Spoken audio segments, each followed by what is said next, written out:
Sagit, Revital, and Rotem, thank you so much for joining us today. I'd like to take a moment to hear from you about your husbands, your partners, who you've tragically lost. Let's start with you. Okay, so hello everyone. I'm very excited to be here. And as much as I love talking about Omer, it's not an easy task for me to letting you know him in a short time. But in order to do that, I would appreciate if we can all take the next minute and imagine that one person you can rely on with your eyes closed, that one person you can call anytime and he will come help you with a smile on his face. Omer was that person who would go on the street and pick up litter he finds and get stuck holding it until he finds a nearby trash can. Omer was also that friend who will make sure that every newlywed couple will be the happiest and the drunkest on their wedding and dance with them until his feet hurts. Omer was also that one friend who, during basic training with limited shower times, will help you bandage your wounds in excess of his own free time. And Omer was also that person who heard gunshots from his home and without a second thought went out to fight terrorists, and because he knew there are civilians in need of help, and that's where he sadly met his death. So for me, Omer was the best partner, and that's it. Thank you. Thank you for sharing with us. Tell us about your husband. On a military gravestone, the families are given 48 letters to write our own words. 48 letters to sum a person's life and being. I chose to write, "Thank you for the light, the wisdom and the laughter. We were left filled with you and missing you." Lior means my light in Hebrew. He was born on Hanukkah, the holiday of lights, and he did lit up every room he entered. Besides being tall, extremely handsome, and very loud, he quickly became the center of every gathering. He was a very funny man, a really talented storyteller. People would smile even before he opened his mouth because they knew what is about to come. He was very, very smart. He couldn't stand not knowing or not understanding things. From art to agriculture, music, history, everything was equally interesting. And as funny as he also took very seriously things he had to do. When given a mission or a role, he was all in. If it was being a father, he would change diapers and make ponytails and cook meals. If it was being our community chairman, always thinking about how to make our lives better. If it was developing a unique life-saving device to stop hemorrhages, which during this war alone could have saved so many lives and limbs.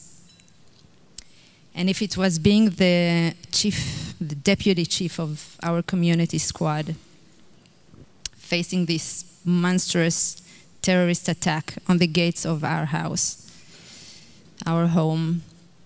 And even being outnumbered, he didn't think twice, left the house to save our lives, his family's life, his community's life, at the price of losing his own. Yes. Sagit, it's been 10 years since you've tragically lost Amotz. Tell us a bit about your husband. Hi. Amotz was the love of my life, the father of my children. We met in a bar in Tel Aviv. We fell in love and built a family together. He was kind-hearted, smart, with a smile in his heart.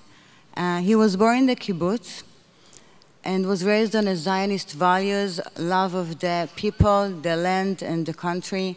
He believed that home should be defended at all costs. He was an attorney by profession and the head of the investigator security authorities in Israel. He was 45 and was volunteering the reserve service and doing 60 days a year, like 2 months a year, he was in the reserve military service.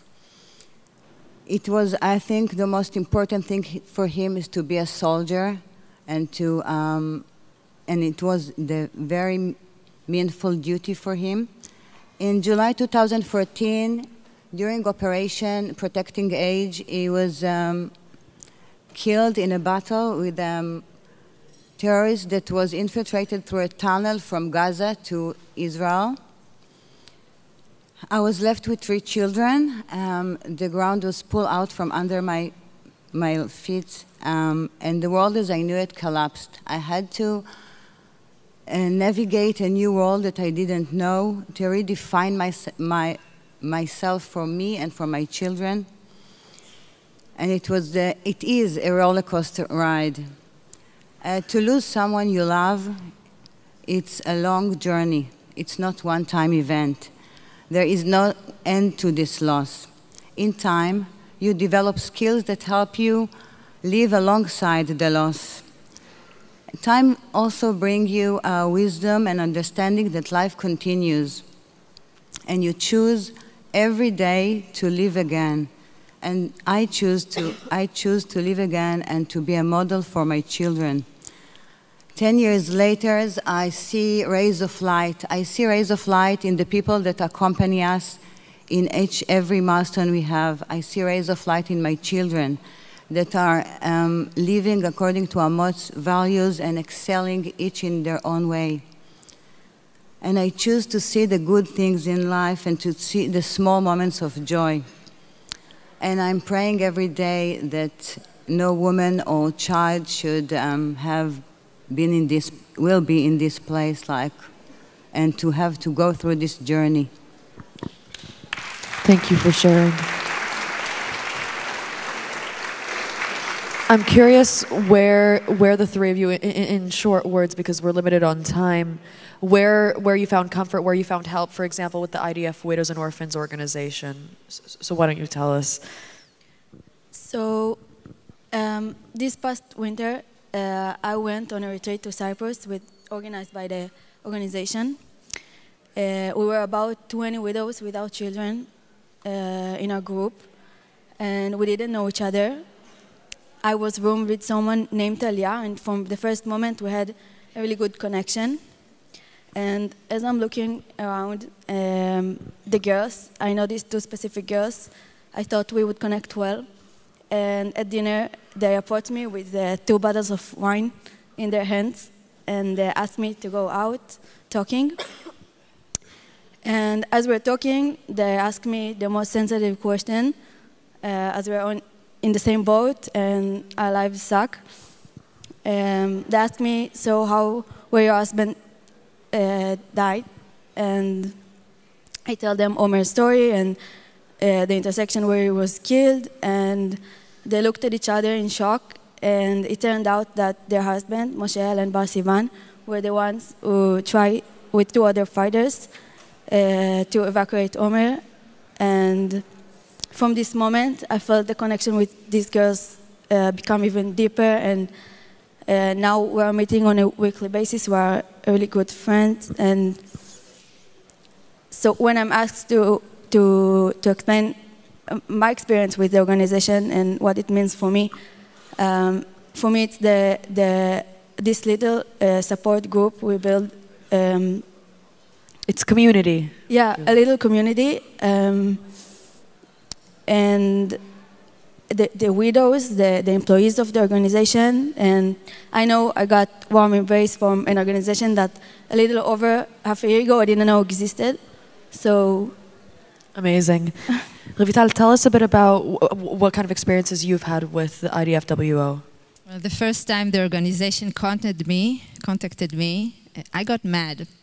I didn't want to hear what I knew, but ignored that I'm a widow, mother of 3 orphans. It's a new title. In my head, a widow is an old, grumpy woman dressed in black and with a veil on her face. And what is it had to do with me? So they introduced themselves and offered their support and help. I kindly refused, hoping that it would be the last time I would hear from them. But they called again and texted, and then called again and texted. And finally, the resistance, is it okay to say resistance these days? So the resistance broke down slowly. They invited me and the kids to a camp.